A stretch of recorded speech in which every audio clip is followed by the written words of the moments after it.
And as pointed to India as one of the beneficiaries if the Trump administration should take over Venezuela's oil sector. US intervention could help ease financial strain on India's state-run energy companies, enabling them to recover more than $500 million in unpaid dividends.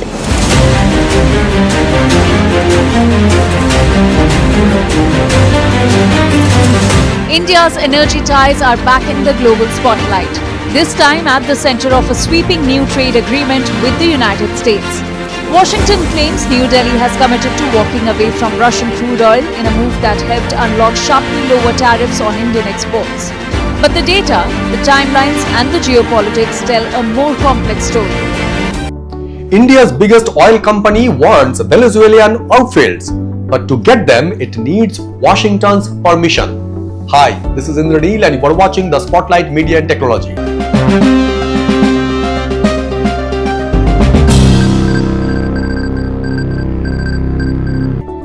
ONGC Videsh, India's overseas energy arm, already holds stakes in two Venezuelan oilfields, San Cristobal and Carabobo 1. Now it's in talk to buy out PDVSA's stake entirely to become sole operator, full control.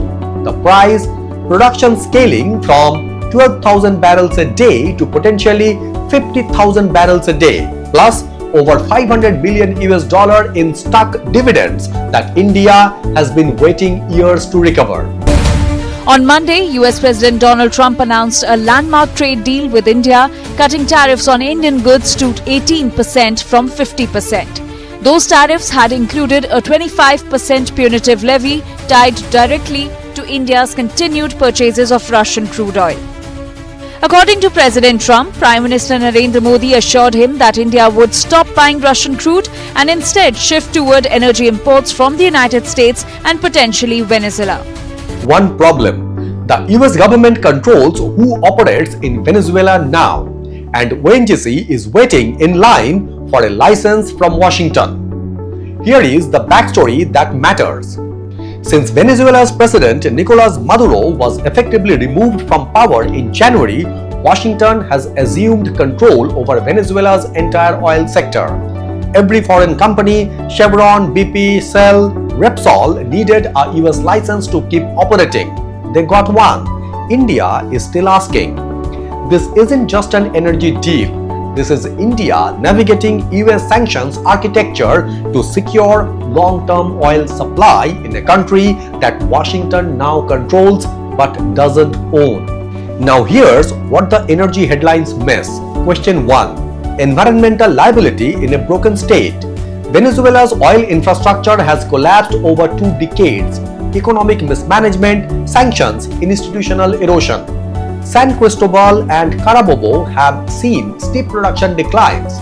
When ONGC assumes operational control, it inherits not just the assets, it inherits the environmental backlog, aging pipelines, contaminated sites, communities living beside fields that have been mismanaged for years. What is ONGC's ESG framework for operating in a post-sanctions frontier? Question 2. Governance under dual sovereignty. ONGC will effectively be operating under two masters, a US-administered license framework and a Venezuelan state partner in PDVSA, whose institutional capacity has been severely eroded. Who arbitrates when those interests conflict? And who protects Indian capital when geopolitics shift again? Question 3. The $500 million dividend trap. ONGC has had money stuck in Venezuela for years. Venezuela is a massive player in the oil industry in terms of reserves. It's a country with the biggest reserves in the world. However, in terms of production, Venezuela only produces around 0.8% of global supply.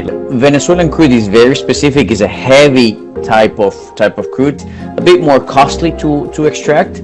It's a bit more energy intensive and normally comes at a discount. This type of crude is particularly interesting for the US refining system. The Gulf Coast refineries are sort of designed to process this type of crude. In 2017, it declined to buy more of San Cristobal, choosing to chase dividends instead. That bet didn't pay off.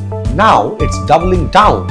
Is this strategic recalibration or sunk cost escalation? This deal sits at the intersection of three of the most consequential forces in global energy: India's resource security ambitions, America's post-sanctions geopolitical leverage, and Venezuela's desperate need to operational capital.